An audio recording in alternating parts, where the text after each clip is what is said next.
तो मैं उससे नहीं ये सहा गया।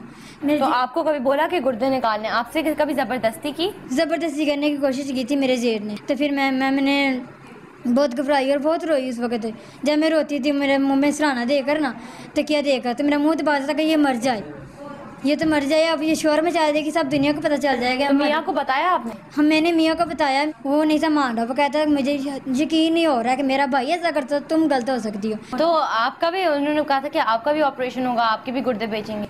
नो मैम, सिर्फ ना मुझे इतना उन लोगों ने ऐसा नहीं कहा, बस गलत काम करवाने के लिए ना वैसा बोलते थे, लेकिन मैं नहीं राजी होती। गलत काम मतलब कि प्रोस्टिट्यूशन या ऐसा कुछ? जी मैम। तो आपको जब आपके अम्मी अब्बू बता रहे थे कि तुम बहुत छोटी हो, ये गलत कदम है, तो सोचा नहीं कि आपको तो शादी के बारे में कुछ पता भी नहीं, आप इतनी छोटी हो? बस मैम वो अच्छा लड़का लगा, वो मैंने बस वही सोचा और जो दिल में आया। मगर जो आप कह रही थी शादी के फ़ौरन बाद वो जो आपके मियाँ रहते थे आपकी भाभी के साथ? जी मैम। वो क्योंकि वो इन्वॉल्व थे? जी मैम। मतलब गलत रिलेशन में? जी। तो आपको ऐसे ही रख दिया अकेले? जी। अब आप तलाक ले रही हैं? जी मैम, अब मैं तलाक ले रही हूँ। मगर आपने पहले बर्दाश्त किया 2 साल, तो अब क्यों, अब क्या हुआ था ऐसा कि आपने डिसाइड कर लिया कि अब नहीं रह सकती? मैम जब मेरे जेठ ने मेरे साथ ज़बरदस्ती करने की कोशिश की, जब मियाँ मुझे घर से निकालता धक्के मार के, मुझे ठाणी नहीं निकालती थी धक्के मार कर, तो मेरा शोहर नहीं कुछ कह सकता कि इसे क्यों निकाल रही हो, क्यों। तो अगर कल मैम कोई बच्चा आ जाता तब मैं क्या करती? तब वो मुझे निकाल देता, फिर मैं इतना से लेकर जब बैठती तो मैं अकेली बैठ जाऊँगा, अकेली रो लूँ, वो मैम ठीक है, या फिर बच्चा लेकर मैं रहूँगी, वो ठीक है। अभी तक आपका केस किसी ने नहीं उठाया? No ma'am. क्यों? पता नहीं मैम, वो क्यों नहीं कोई उठा रहा। गरीब लोग हैं शायद, इसलिए कोई नहीं। कोशिश की आपने? मैम हमने किया, कागजात दिए हुए हैं किसी को, वो कोशिश कर रहे हैं। अब आप क्या करना चाहते हो जैसे तलाक हो जाएगी आपकी? मैम अभी तक मैंने कुछ नहीं सोचा। अभी तक मैं अपनी सोचती हूँ कि मैंने मुझे जो तलाक दिलवा देगा तो मैं वो लेकर ना अपने मामा के घर में बैठी हुई हूँ, और मैं कुछ नहीं भी करना चाहती। मैं काम करके अपनी माँ रोटी खा रही हूँ।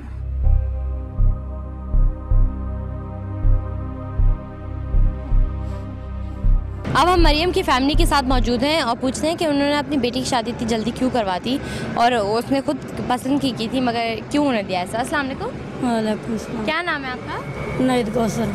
हाँ, नाहिद कौसर। नाहिद कौसर। और आपका? मोहम्मद सदीक। हाँ, मोहम्मद सदीक। अच्छा, मुझे आप लोग बताइए कि आप इसके अब्बू अम्मी है ना? तो जब उसकी शादी होने वाली थी, इसने खुद पसंद की थी? नहीं। फिर? हमने की थी इसलिए कि हम गरीब लोग थे। बाहर काम के लिए निकलते थे, जवान बच्चे घर कोई भी नहीं था, इसलिए की थी कि ये कोल कौन रहेगा, चलो शादी कर देने, अपने घर खुश रहेगी। हाँ, इसने तो कहा था कि खुद पसंद की थी। नहीं, बच्चन बालक है ना, जो मुँह आया गल कर चली।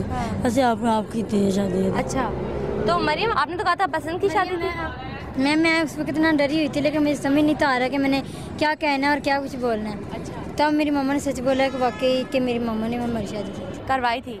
हाँ। अच्छा, तो बाकी जो सब वो सच था कि झूठ था? वो भी नहीं, सही है, वो सब सच था, हम साथ रहते थे। अच्छा अच्छा। इस वाले से हम ठीक, अम्मी मेरी बात ठीक थी, बस ये बात झूठी है कि ये मम्मा जो कहा ना अभी कि हमारी पसंद नहीं, इसकी पसंद नहीं, हमारी पसंद थी। मगर आप दोनों अब्बू अम्मी हैं, सोचा नहीं कि मरियम को थोड़ा पढ़ा लिखा लें? नहीं, हालात नहीं सही है। हालात नहीं सही। मगर इतनी छोटी सी 12 साल की थी मरियम जब इसकी शादी हो गई, इतनी छोटी सी बच्ची की शादी मजबूरियां कर दियां बड़ियां ने, कर दियां मजबूरियां होंदियां ने। तो खर्चा बहुत आ रहा था इसका, क्या ये बात है? फिर ऐसी क्या मजबूरी थी? घर कभी कहती नहीं। क्या मजबूरी? मगर पैसे नहीं थे मरियम के लिए आपके पास? बस ऐ सोचा सी कि चलो परेशानियां ने बच्चियां अपने घर चलियां जाणगियां, मैं मेहनत कर लिया करा। मगर उधर वहाँ पे तो बहुत बुरा हुआ मरियम के साथ। हाँ जी, वो तो फिर उन्होंने जो सोच के थे। तो आप पछताते हैं कि इतनी छोटी बच्ची की आप शादी कराते? दोनों दोनों बच्चियों की आपकी छोटी छोटी उम्र में आपने शादी करा दी। ये हमारे माशरे में ऐसा क्यों होता है कि इतनी छोटी उम्र में शादी करा देते हैं लड़कियों की? बस बाजी किस्मत जो कुछ लिखा है कुछ कर नहीं। किस्मत तो नहीं थी, आपकी जिम्मेदारी है ना, आपकी बेटी है। आप गुस्सा है अपने अम्मी अब्बू पे कि आपकी शादी करा दी थी? नहीं, गुस्सा का जो नसीब में था वो हो चुका। नसीब में तो नहीं होता ना, अम्मी अब्बू की जिम्मेदारी भी तो होती है ना, कुछ होती है, लेकिन अब जो हो गया उसे ना तो दिल में लाया सकता ना उसे भूला जा सकता है। जब आपके बच्चे होंगे आप अपनी बेटियों की शादी कराएंगी? इतनी कम उम्र में नहीं कराएंगी। आपको गलत लगता है? शादी नहीं अब करनी है। क्या कह रही है? अब कह रही मैंने शादी नहीं करनी। और आप क्या समझते हैं, शादी कराएंगे इसकी फिर से? कब कराएंगे?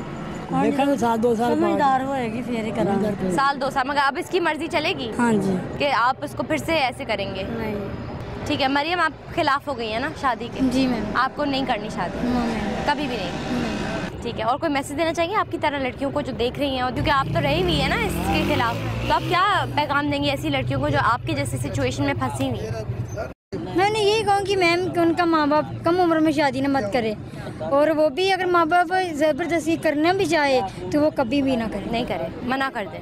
जी मैम। नाज़रीन, आपने देखा कि ये थी मरियम की फ़ैमिली और ये थे मरियम के अम्मी और अब्बू, और शादी इतनी छोटे उम्र में आपने देखा कि मरियम के साथ क्या हुआ। बहुत आप उसको नहीं करनी शादी, मगर उसके पेरेंट्स अभी तक कह रहे हैं कि नहीं हम करेंगे, मगर जब वो समझदार हो जाएगी, जब वो बड़ी हो जाएगी और उसके मर्ज़ी के ख़िलाफ़ नहीं करेंगे। तो इससे अच्छा कि अगर आप देख रहे हो, आप सोच रहे हो कि आप बेटी की शादी करा दें जो बहुत छोटी है, तो आप सोचें ये पहले कि उसकी मर्ज़ी बहुत ज़रूरी है, क्योंकि अदरवाइज़ ये शादी लेजिटिमेट भी नहीं होती। अगर आपके लड़की के कंसेंट के बगैर तो ये लीगल भी नहीं है शादी करवाना, और इतनी प्रॉब्लम्स हो जाती है इसकी वजह से, इतना तशद्दुद होता है, और ये बहुत अनफॉर्चुनेट बात होती है। और आप देखें, आप मरियम सिर्फ घर पे रह रही है और वो समझते हैं उसकी लाइफ बिल्कुल लाइक रूइन हो गई है, और उसकी अम्मी भी पछताती हैं कि नहीं करानी चाहिए।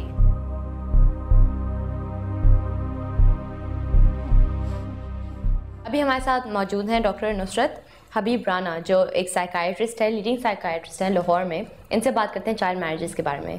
अस्सलाम वालेकुम doctor Nusrat, thank you for joining us. वालेकुम। अच्छा डॉक्टर नुसरत, आप मुझे बताइए सबसे पहले कि पीडोफाइल्स होते हैं जो आदमी अट्रैक्टेड होते हैं छोटी लड़कियों से, इसके बारे में थोड़ा सा बताएं आप मुझे। ये बड़े दो तीन मुख्तलिफ चीज़ें हैं। चाइल्ड मैरिज और पीडोफाइल बहुत मुख्तलिफ चीज़ है। वो एक किस्म की साइकोलॉजिकल प्रॉब्लम है कि प्लेयर सीकिंग का एक एबनॉर्मल तरीका है, वो एक और चीज़ है। लेकिन जो चाइल्ड मैरिज है पाकिस्तान में, इसकी बहुत सारी और इश्यूज़ हैं। एक तो ये है कि गांव में आमतौर पे बहुत ज़्यादा है ये, उसकी वजह सबसे बड़ी वजह ये है कि पावर्टी है और वहाँ लड़कियों को बेचा जाता है, इसलिए वो जल्दी छोटी उम्र में लड़कियां बेच दी जाती हैं। मगर मैं फेजेस में ब्रेक डाउन करना चाह रही हूँ कि एक छोटी बच्ची है 16 या अंडर 16, और उसकी शादी अगर करवा दी जाए एक बुढ़े आदमी से, लाइक नॉट बुढ़ा बट 45-50 ईयर्स ओल्ड, ये हमारे माशरे में बहुत देखा जाता है सोशल रीजंस की वजह से भी, मगर शायद इसमें कोई अबनॉर्मैलिटी भी है इसमें, इसकी भी। हाँ बिल्कुल। एक तो इस हमारे यहाँ समझा ये जाता है कि यंग लड़की जो है वो वर्जन है और उसका वर्जन होना ज़रूरी, इस तरह के इश्यूज़ हैं। दूसरा इशू एक ये भी है कि जो बूढ़ा आदमी है वो लड़कियों को गांव में तो बिल्कुल वो एक 25 साल के ऊपर जा ही नहीं सकती, चूँकि उनको जल्दी बेच दिया जाता है, और वो एक ऐसा साइकिल है जिसमें अर्ली मैरिजेस, चाइल्ड मैरिजेस। ठीक है, इसमें साइकोलॉजिकल इम्पैक्ट क्या होता है लड़की पे और आदमी पे? बिल्कुल, लड़की पे तो बहुत ही खौफनाक होता है। एक तो ये है कि ये फोर्स मैरिज है, एक किस्म का ये ह्यूमन राइट्स का क्राइम है, मुझे उसको इंसान ही नहीं समझा जाता। इससे ज़्यादा बुरा सलूक तो मेरा ख्याल है हमारे पेट्स के साथ भी नहीं होता, कि वो फिर वहाँ की ख़रीदी हुई एक चीज़ है, वो उसकी स्लेव है उस घर की, वो उसको जैसे मर्जी उसको इस्तेमाल करे। इन बच्चों में अर्ली मैरिजेस की लड़कियों में बहुत ज़्यादा मोर्टेलिटी रेट बहुत हाई है, इनकी डेथ जल्दी हो जाती है। इसकी एक ये वजह। दूसरी वजह ये है कि साइकोलॉजिकली ज़ाहिर है कि वो एक ट्रॉमेटाइज लाइफ है जिसमें से वो गुजर रही है, टोटली पैसिव रिसिपिएंट है, उसका कोई उसमें कोई राइट ही नहीं है उसके पास। अच्छा डॉक्टर नुसरत, आप मुझे बताइए कि एक तो केस होता है जब लड़की छोटी होती है और लड़का बहुत बुढ़ा होता है, एक केस होता है जब लड़की भी छोटी होती है और लड़का, दोनों चिल्ड्रन होते हैं, इसके बारे में क्या कहना है आपको? और इसमें होता ये है कि दोनों जो है ना वो इस तरह से पल रहे होते हैं, दोनों एक दूसरे को अंडरस्टैंड नहीं करते।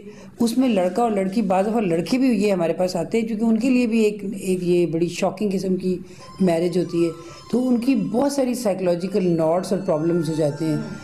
और बल्कि दिलचस्प बात यह है कि 4-5 साल की शादी के बाद बाज़ दफ़ा ऐसा कपल आता है कि जी उनके बच्चे नहीं हो रहे।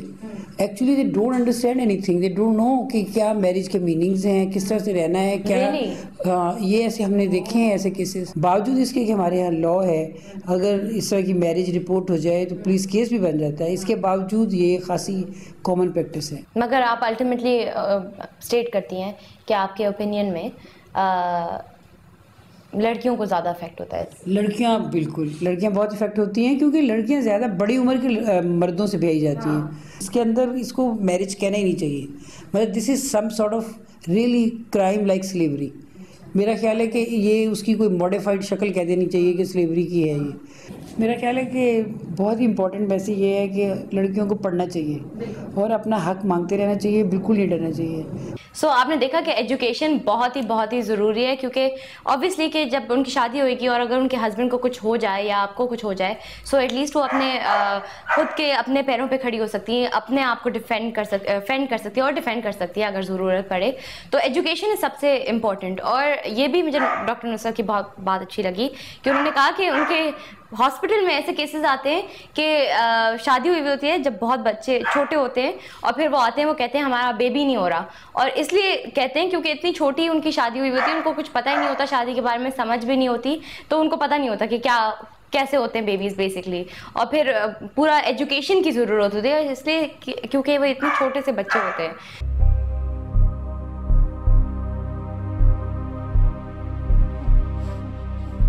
आपने इस हफ्ते के प्रोग्राम में देखा कि कैसे जो छोटी बच्चियाँ हैं, जो मासूम बच्चे हैं, उनकी शादी करवा देते हैं, उनके अम्मी अब्बू ही करवा देते हैं, उनको प्रेशराइज़ करके कि आप हाँ बोल दो और हम आपकी शादी करा देंगे। इनमें से कुछ बच्चियाँ जो होती हैं वो 9 साल की होती हैं, कुछ 10 की होती हैं, कुछ 11 और कुछ तो इससे भी छोटी होती हैं। इनको ये इख्तिलाफ़ नहीं कर सकती इस बात से, क्योंकि इनको समझ नहीं होती कि शादी क्या चीज़ होती है। बहुत केसेस में हमको ये भी सुनने को मिला कि हमने सोचा था कि हमारी शादी ऐसे आदमी से होगी, और उनके ये सारे जो ख्वाब होते हैं, जो ड्रीम्स होते हैं, वो सब टूट जाते हैं क्योंकि ऑब्वियसली उनको, स्पेशली जब एज डिफरेंस बहुत होता है, जब जो बच्चियाँ होती हैं वो बहुत कम उम्र की होती हैं, जो जिनसे शादी होती है उनकी वो बहुत बूढ़ी उम्र के होते हैं, तो ऑब्वियसली मेंटालिटीज़ भी डिफरेंट होती है, उनको कुछ और चाहिए होता है, इसको कुछ और चाहिए होता है, तो इसी वजह से बहुत सारी लड़ाइयाँ भी होती हैं विद इन द फैमिली। और हमने इन लोगों की, इन बच्चियों की बातें सुन के मुझे बहुत अफसोस हुआ कि उनकी खुद के पेरेंट्स, जिन पे सबसे ज़्यादा भरोसा होता है एक पर्सन को, एक बच्चों को, उन्होंने उनका ट्रस्ट तोड़ दिया और ऐसे ही घर में शादी करा दी जिनमें बिल्कुल उनकी लाइफ ख़त्म हो गई। तो ये तो बच्चों की खेलने और कूदने और पढ़ाई करने की उम्र होती है, और पढ़ाई इतनी ज़्यादा ज़रूरी होती है कि अगर कुछ प्रॉब्लम्स भी हो जाए, एटलीस्ट वो लड़की अपने आप अपने खुद के 2 पैर पे खड़ी होके, इंडिपेंडेंट होके खुद अपनी प्रॉब्लम सॉल्व कर सकती है। मगर इन छोटी बच्चियों को ऐसे शादी करा देते हैं और फिर जब प्रॉब्लम्स होती हैं वो नहीं हैंडल कर पाती अपनी प्रॉब्लम्स। तो इसका सलूशन क्या है? ये सबसे पहले अहम बात है कि हुक्मरानों को कुछ करना चाहिए, या फिर एक लॉ इंट्रोड्यूस होनी चाहिए कि जहाँ पे इतना एज डिफरेंस नहीं होना चाहिए शादियों में, जैसे 20 ईयर्स या 30 ईयर्स नहीं होना चाहिए, स्पेशली जब लड़की इतनी छोटी होती है। ये इसका सलूशन क्या है, आप मुझे लिख कर बताइए हमारे फेसबुक पेज पे। हमारे फेसबुक पेज का नाम है आवाम की आवाज़। इस हफ्ते के लिए सारा हमीद और आवाम की आवाज़ की टीम को इजाज़त दीजिए। अगले हफ्ते फिर मिलेंगे। आवाज़ उठाइए, इनकलाब लाइए।